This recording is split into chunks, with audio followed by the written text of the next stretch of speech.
Welcome back to the Climb the Pocket YouTube page. As always, Ryan and Steve, your hosts for today's video. If you like the channel today, why don't you subscribe to the channel? We really appreciate it. Like this video, helps us grow. We got a really fun one today that's really going to help you in today's day and age. It's August, which means it is fantasy football draft season. Just a few weeks away from being with all your buddies at the live draft or in an online draft lobby, drafting your fantasy football team. It's my favorite time of the year. I know it's yours, Ryan. So we got draft day tips for you. These are things you're going to want to hear to make sure that you kill your draft, things you're not going to want to forget, how you want to come prepared, all of that jazz. Until we get into it, what's going on, Ryan? Steve, we're getting into the weird part of the summer where you can feel fall coming. Like I saw the first pop-up Halloween store at the local closed Sears. So it's coming. Fall's getting here. And the first real big moment for the fall for me is probably the fantasy draft. It's usually for me and my buddies the first week of September. So I'm excited.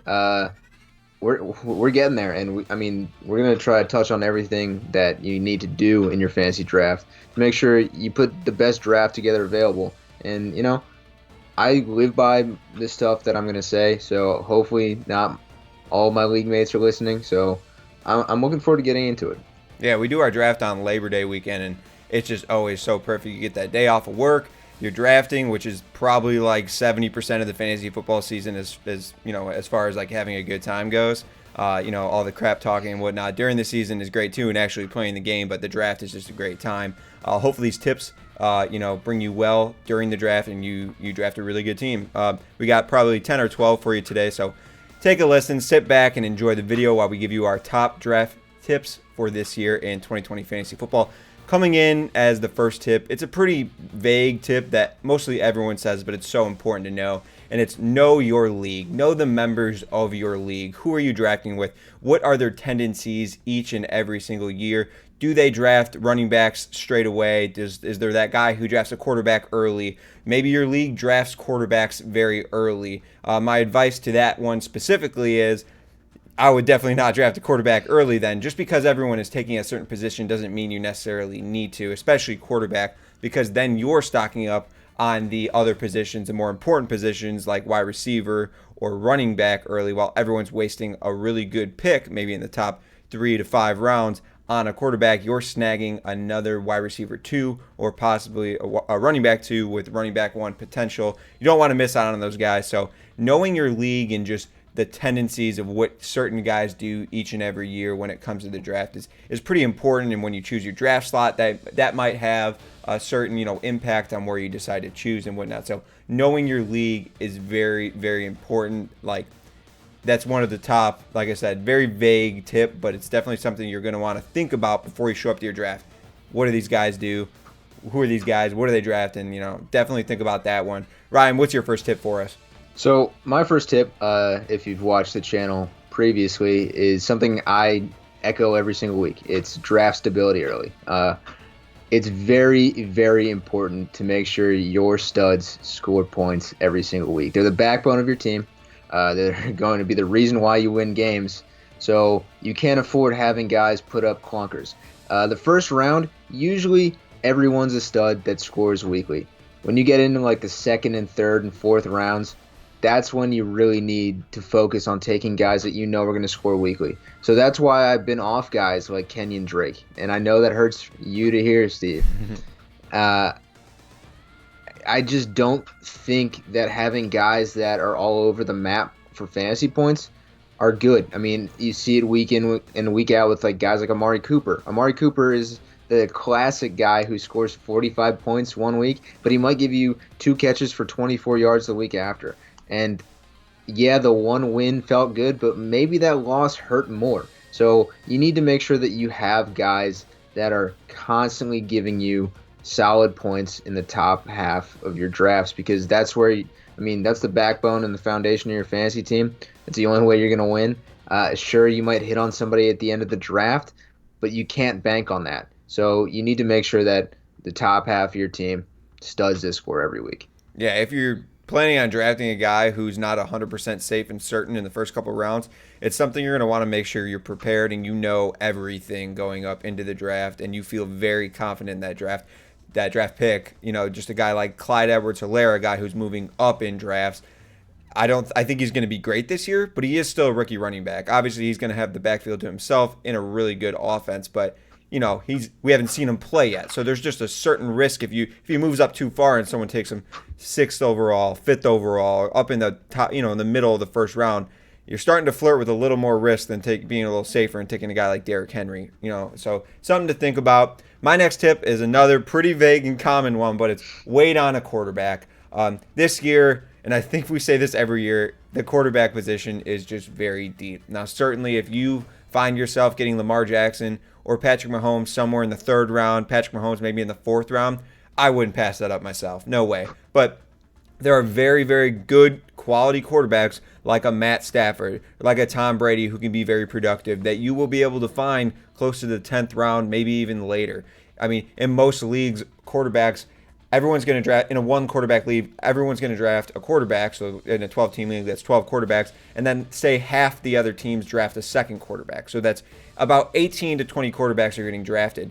I don't have ADP in front of me, but I think the 20th ranked quarterback is probably somewhere around like Ben Roethlisberger or something like that. Someone I could get behind as my starter for a few weeks, and maybe it comes out hot. Maybe I found someone. But if not, I ride the waiver with like Gardner Minshew. Maybe Drew Lock comes up. I pick him later. You can find upside picks. And, Lamar Jackson, you got him in the 9th or 10th round last year, maybe even the 11th. He's the number 1 quarterback. You find Patrick Mahomes the year before. There's always these quarterbacks that are getting drafted late that find themselves in the top 5 at the end of the year. So do your research. Try to find a guy that you think could finish as a top 5 guy. And if it doesn't work out, you stream the position. And trust me, you won't lose your league because you didn't draft a quarterback in the top 5 quarterbacks. Definitely not. Ryan, I think you probably agree with that. I've seen your your stuff all over Twitter. Find him on Twitter at Bootleg Fantasy too. Great plug. Little plug right Great there. Plug. At Steve_CTP for me. Ryan. Got it. Yeah, got it. I did. What's your next tip? So after you take a team, the top 4 or 5 guys that you feel comfortable about, you got to take a couple shots. And so my next tip is take a couple shots middle of the draft where you really believe in these guys, right? These guys are guys you've been honing in on. They're kind of all over the map a little bit at ADPs, but you need to take your shots on them. Like last year, there was some guys that kind of fell later than they should have. Like Aaron Jones, I believe, was a 5th or 6th round pick. After you draft guys in the first couple rounds, like maybe you got Christian McCaffrey. You can afford to take a risk on somebody who might be in a backfield that's a little crowded. If you take a risk and that pays off and you get a running back 1 or 2 in rounds 5 or 6, that's where your money's made. I mean, that's the only way you're going to win. As long as you have the guys in front of them that you know are going to score, you can have a little bit of variance in fantasy output from guys that might be a flex play, might be on your bench. So I'm a big fan of making sure team is solid, it's good in the first 4 rounds, and after I would then say probably round 5, 6, 7.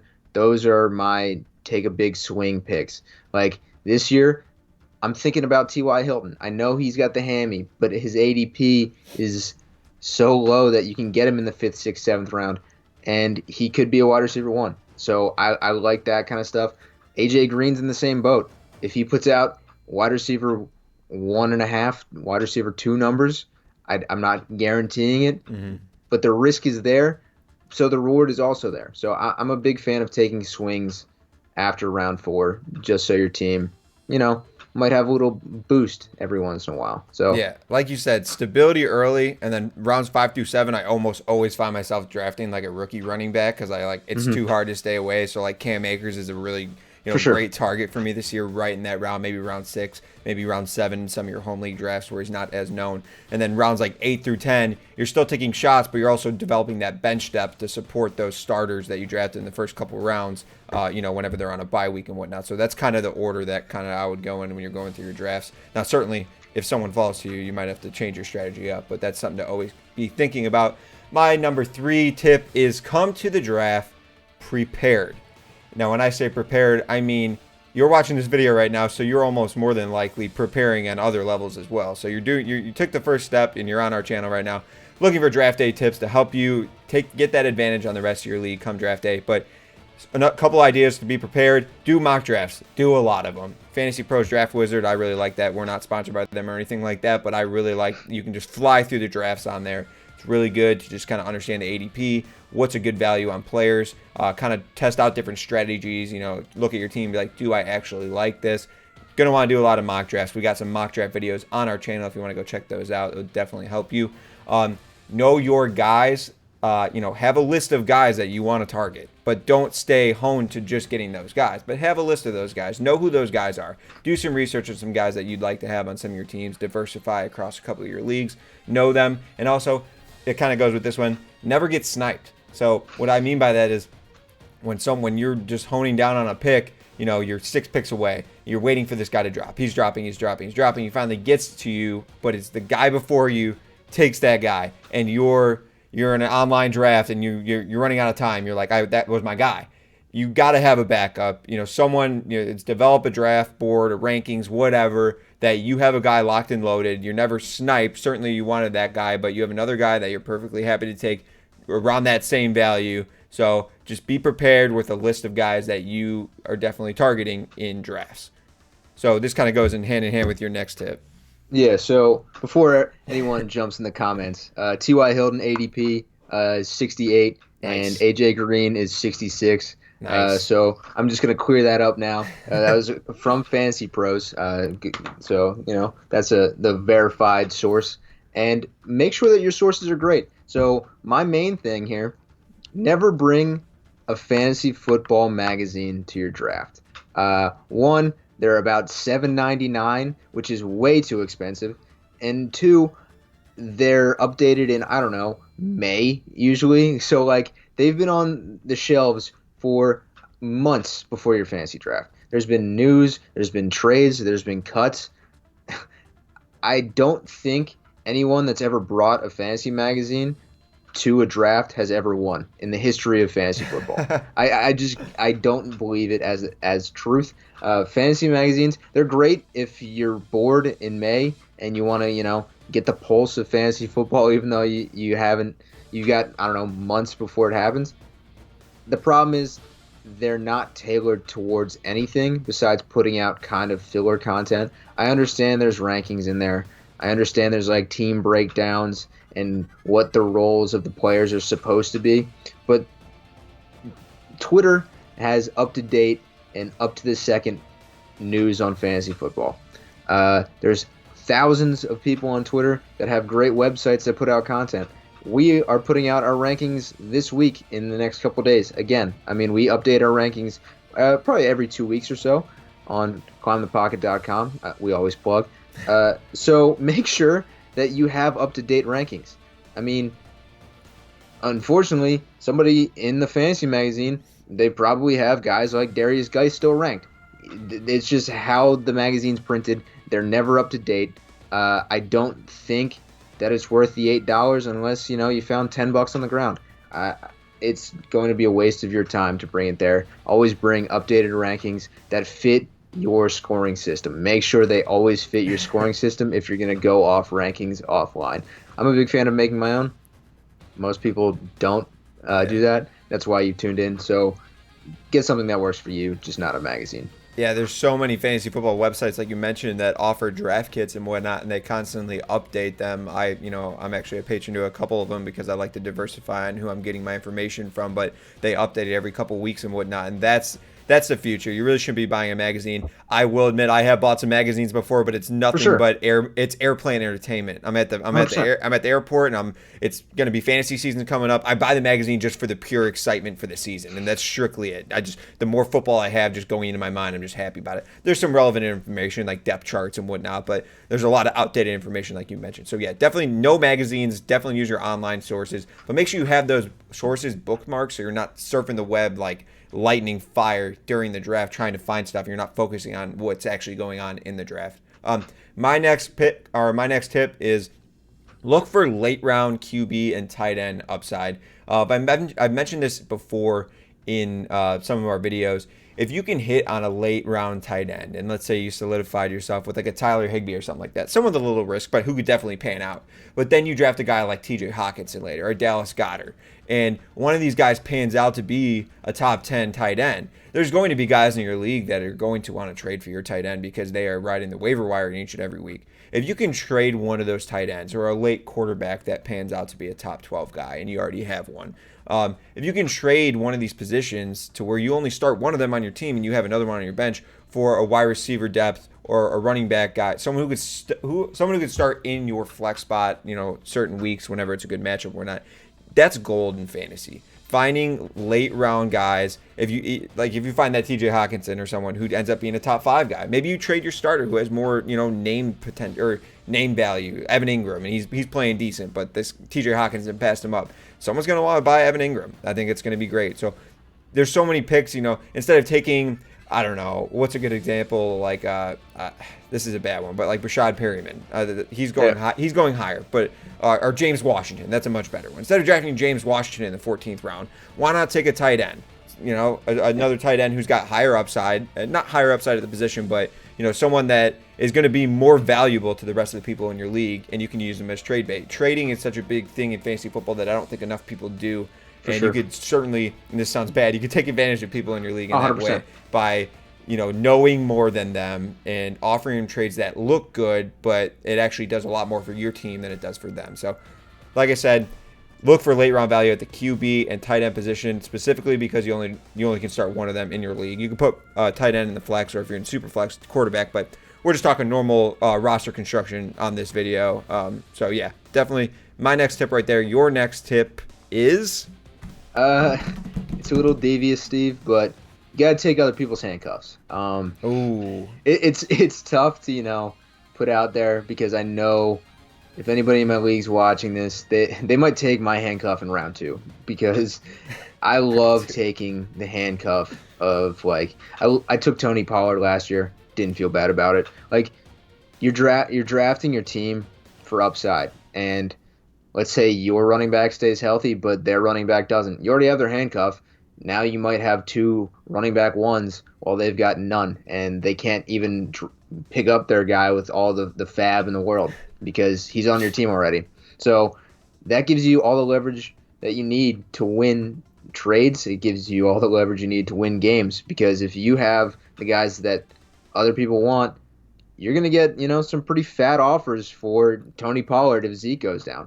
So I'm a big fan of taking other people's handcuffs because it's frustrating to them because when you draft Tony Pollard in round, I don't know what it was last year, 11, 12, 13, and you look at the guy who took Zeke Elliott in the first round and he was waiting to take Tony Pollard that round, you see the life get sucked out of their eyes because you hold a little bit of power and leverage over them, and maybe they take your handcuff. It's just a risk you're willing to take, and I'm a big fan of doing this.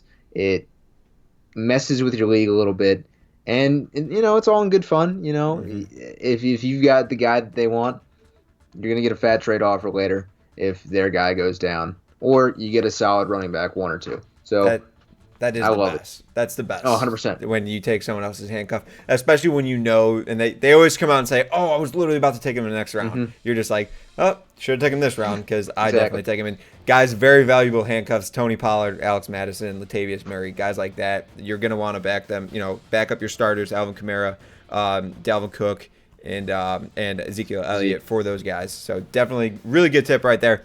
My next tip kind of goes off something you said before. You're going to want to compile rankings before your draft, whether you get them from a trusted source who you like to read up on a lot, or you make your own rankings. But I don't think you should just use rankings. I think you should draft on, looking at the draft board, know when value falls to you. If you see a guy like, I don't know, there's certain leagues, maybe in a 10-man league, Chris Godwin falls to the 3rd round. You went running back, or you went running back, wide receiver, and you plan on taking another running back.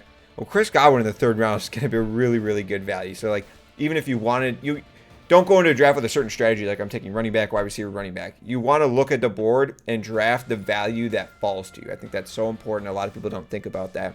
Look at it when you get to your draft pick. Oh, this guy's still on the board.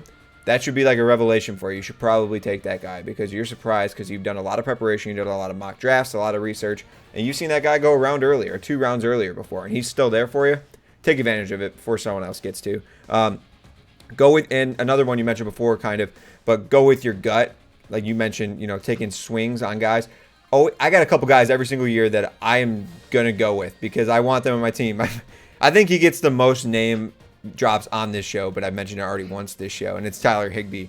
He's just a guy I'm probably going to have because of what I saw at the end of the year last year, and I know there's risk, and there's probably a good chance it doesn't do anywhere close to what he did last year. He could be a 300 receiving yard guy out of nowhere again, But he's a guy that I'm going to take a shot on if the value's right, 7th, 8th round, hopefully in my home league. But get guys on your list and go get those guys because what's fantasy football if you can't have the guys that you love and guys that you believe in? You got to have a couple of those guys every single year, and don't draft them on every single team. Diversify across your redraft leagues if you do a couple of those. So that's one of my tips. Go get your guys. Yeah, so I'm going to touch on another tip that you kind of alluded to earlier, and it's draft with a modified best player available. The rage on fantasy Twitter is sticking to a formula that has you win fantasy championships, and that's not a real thing. Like, I love watching like guys like zero running back formulas. Like those don't work. I mean, I understand what your thought process is, but if you leave value on the board for people behind you, their team is going to get better, and your team is going to try to fit a square peg into a round hole. I'm a big fan of making sure that all your positions are filled properly. On the last mock, I talked about how I think I had 5 running backs and 5 wide receivers. It's a thing that I kind of just usually do.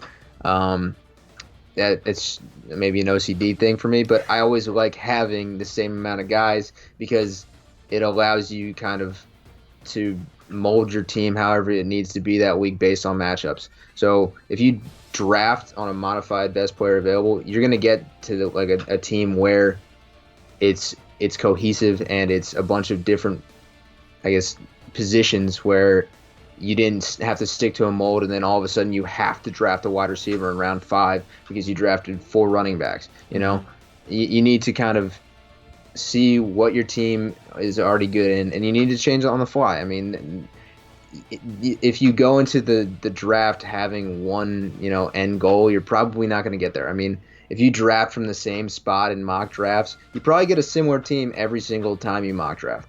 The problem is when you go into your home draft, it's never that way. I don't think anyone's ever had the same mock draft and the same actual draft. So modify how you draft. Make sure you fill the positions of need, and if there's a guy that falls, you take him if he's really good. I mean, last year Derrick Henry fell, I think, to the 4th round for me. I mean, it's a no-brainer for me to take Derrick Henry there. I already had Alvin Kamara and Aaron Jones, so you take guys that fall, and then you figure it out after. Yeah, I like what you said about don't go 4 running backs in a row. It's just really not smart because what happens when you get to your 5th pick and there's a really good running back value on the board, and you don't want to leave that value? You certainly can't draft 5 running backs in a row. You could, but you're really kind of screwing up your team there. So I'm okay with 3 in a row, and we're just talking running backs. You could do anything with wide receiver or whatever, but you don't want to put yourself in a position to where you're not able to take advantage of value that falls to you on the draft board. My next tip and last tip is don't be the end of a positional run or a tier break. Now, this is something that you kind of have to study and have tiers in front of you to understand. But pretty much what I'm saying is you don't want to be the guy who takes the running back or who's the last guy in like the tier 2 running backs, like Austin Eckler or something like that. And then the next guy is like Todd Gurley and then Chris Carson, Leonard Fournette. You don't want to take that last guy. I guess it's a bad example because like I would like Austin Eckler, but if there's a long run on quarterbacks, you don't want to be 6 quarterbacks go in one round and you're at the end of the round. Well, you don't need to take a quarterback because all the other teams just got quarterbacks. So you can zig when everyone else zags. That's a very commonly used expression, but it's true. you don't need to take a quarterback there because the other guys don't need him anymore. So you can capitalize on a couple wide receivers or a couple running backs right there and wait even longer for that quarterback whenever you have to come. And at the end of a tier break, there's probably for a position, there's probably gonna be a good value at a different position there because everyone just took a lot of these running backs or wide receivers to finish out that tier where there's a clear drop off from one player to another. So I think that's something you do have to prep before your draft to create these tiers or gather tiered rankings from a different trusted source. But something to definitely keep in mind. You should be able to, if you do a lot of research doing mock drafts and whatnot, you probably already know about this strategy in your head, but you haven't actually applied it and thought about it during the draft. It just happens naturally. But think about it during your draft. Zig when other people zag when it comes to tiers and positional runs.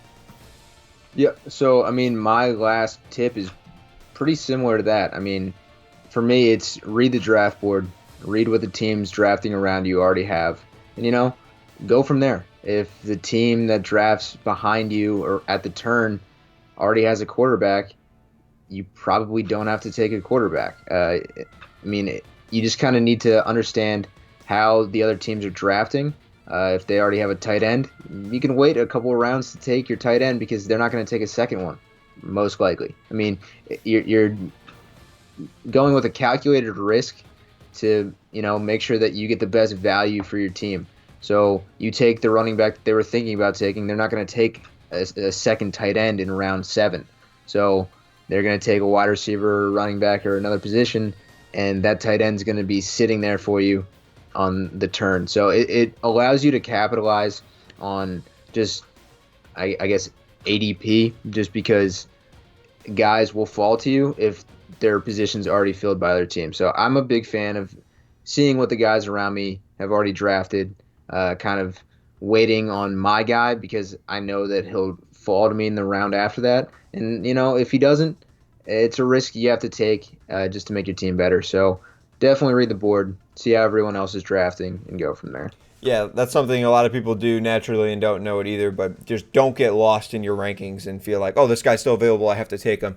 You might be able to get him in the next round depending on what the other teams have. So that's a really good one. I think these are all really good tips that can help you win your fantasy football league this year and just help you win the draft. The draft is so important. Certainly managing your team during the season is equally as important, but the draft sets you up for a foundational run, a championship or playoff run, set you up for early success in the fantasy football season. So if you liked any of these tips today and you think you will apply them in any of your fantasy football leagues, how about dropping a like on the video? We really appreciate it. And if you like us and like watching our videos and enjoy the channel, subscribe to the channel. We also have some good articles coming out on climbthepocket.com. A lot coming out as we approach draft day, just in a couple weeks away, guys. We're under a month from the NFL season. It's pretty exciting. I think football is what everyone needs right now. So I'm very, very excited to play some fantasy football. Ryan, thank you so much for stopping by today for the conversation.